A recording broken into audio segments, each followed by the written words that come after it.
Hello and greetings, fellow StarCrafters, and welcome back to game number 2 between SixJacksDDE, the blue Terran player up here in the top left corner, and EGIdra, the red Zerg player, down here in the bottom right corner. We do see that America decided to defeat Canada today, and so, I mean, that's not that hard. Canada's pretty embarrassing. As any Canadian can tell you. It's like, as Robin Williams can tell you, actually, it's like a loft apartment over a really great party. And I think that's fairly sums up Canada. I mean, like, who says that they're going on vacation to Canada? Come on. Like, you're going, like, maybe your vacation happens to be in Canada, but you're not vacationing to Canada. Anyway, I guess if you're Canadian, you might want to. Like, if you live in the United States. I know a Canadian friend who does that. But let's talk about this map. This map is Shakuras Plateau.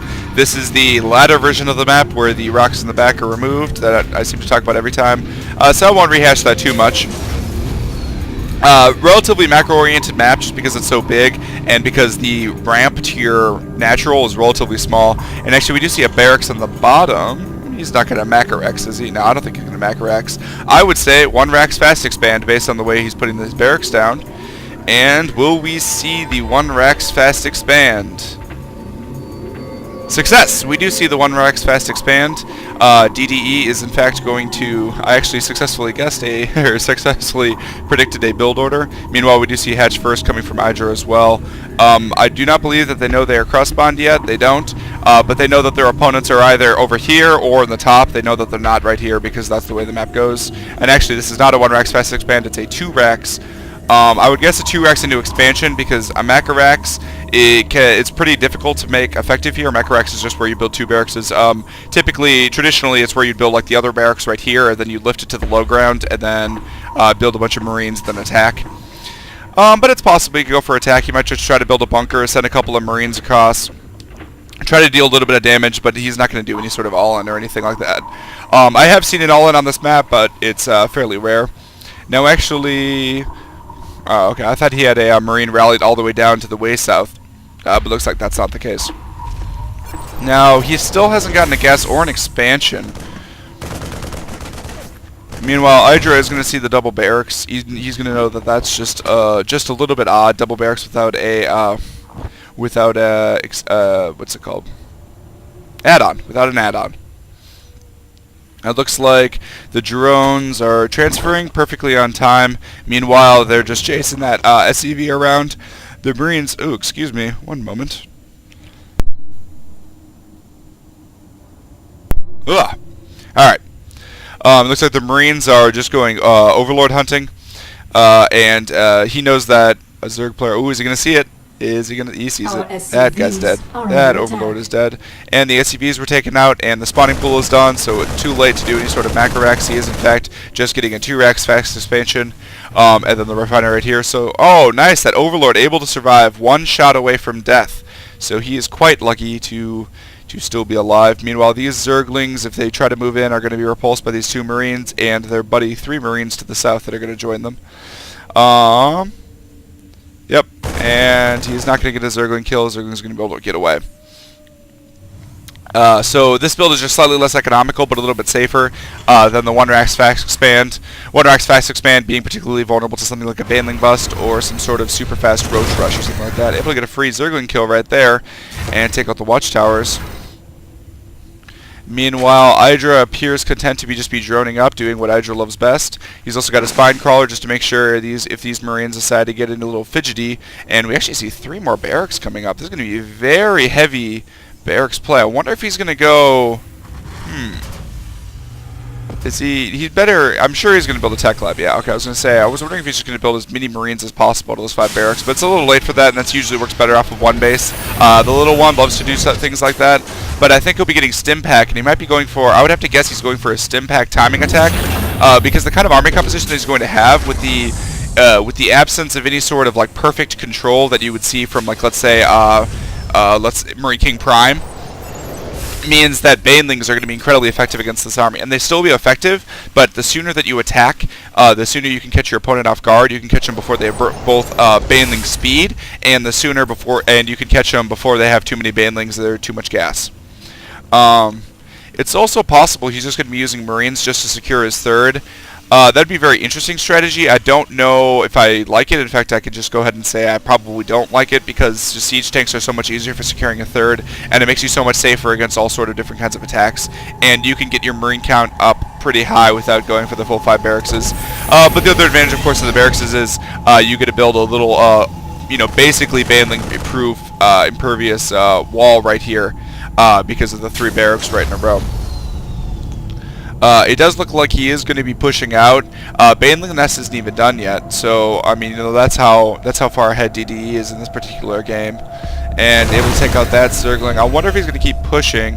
EGIdra certainly believes he is, and it looks like he's just going to scan and decide to go around this way.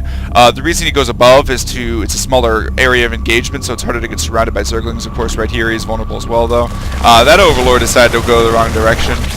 He was given poor direction by EGIdra. One little counterattack up to the top isn't going to do anything. And we do see... Well, these forces are actually moving in. Oh god, these forces are so dead. The banelings are now done, so DDE cannot attack into this anymore.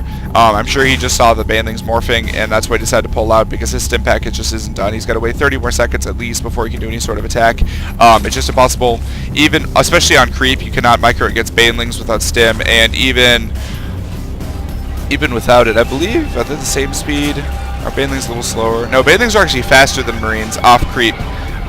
They're still 2.5, Marines are 2.25, and so you just can't run away against banelings without stim. You need it.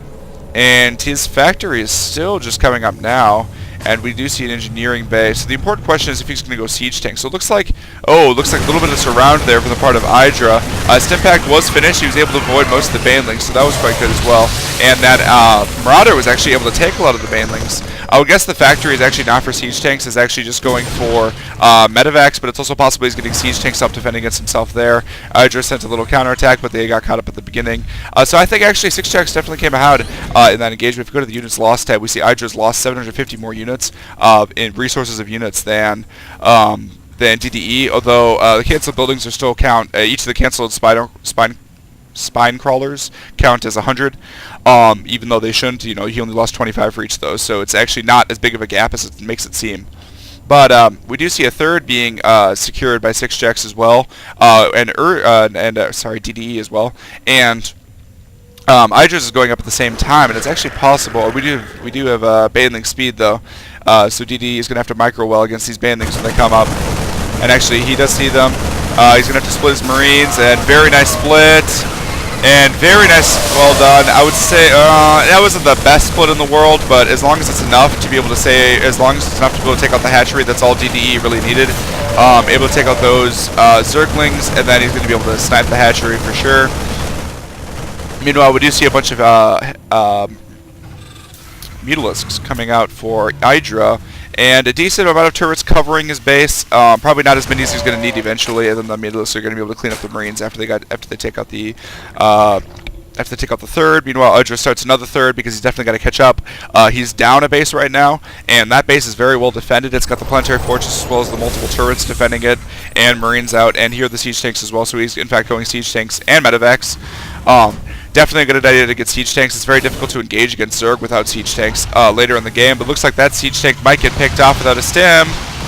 He decided not to. That was a mistake not to stim there. I thought he was going to stim. It looks like the opening to the base is open, but the entrance to the base rather is open. Not to repeat myself multiple times, but the siege tank guarding that's going to scare EGIdra away from any sort of run by. Also, there's not that many Zerglings, so it's not going to be that effective in the first place. EGIdra here is actually taking 2 bases. The reason he's taking 2 bases is he definitely needs to catch up. As a Zerg player, you don't want to be down a base like he is right now. To a Terran player, absolutely not. And you also don't want to be down a base, and you also don't want to be even a base. You want to be ahead. And so he's trying to go ahead. When he gets these 4 bases to 3 bases, it'll be just about even, so he won't be falling any farther behind on economy. Meanwhile, it looks like the Mutalisks are just going to deal a little bit of damage to the barracks. Every little bit helps, and he also forces stim. He wants to keep the medevac energy low, because if a Terran player gets a little aggressive with their stims, then you can get a big advantage. We also see an armory going down for DDE. He's going to be getting authority to help deal with the Mutalisks, certainly. And also that's very nice sensor tower placement right there. Able to cover a Mutalisk coming from every direction. The only thing it doesn't really cover is if Mutalisks decide to go around the back end, which it looks like they're about to do right now. Which he does actually have 2 turrets and 2 more on the way, which is pretty decent. And EGIdra doesn't really have, I mean, he's got 19, he's got 19 Mutalisks. That's not 19 with the Force. There we go. Okay. I was going to say 8 plus 7 isn't 19. But that is actually going to be enough to take out these missile turrets. If DDE responds quickly enough, he can start repairing them and be able to take them out. It looks like the turret spread, though, is pretty good for DDE, only able to pick out a supply depot. And it looks like EGIdra's not going to want to move into these turrets in the back anyway. And it looks like EGIdra's going to back off with the Mutalisks. Meanwhile, we do have both bases secured, and all of the gas is up. EGIdra needs to catch up on the gas. He was only mining for 4 gas for the longest time. He is getting some free shots here on this Planetary Fortress. It's not going to go down. Planetary Fortresses have 3 base armor, which is very effective against, well, everything, but particularly against Mutalisks, just because Mutalisks only deal 9 damage a shot, and I believe they have an upgrade, actually. Yep, they do have an upgrade, so they'll only deal 7 damage a shot, because it's 10 minus 3 is 7. And it looks like EGIdra is, in fact, growing his Mutalisk swarm. I think he wants to get past the point where turrets become effective. He wants to start one-shotting them so that he can move around to the back.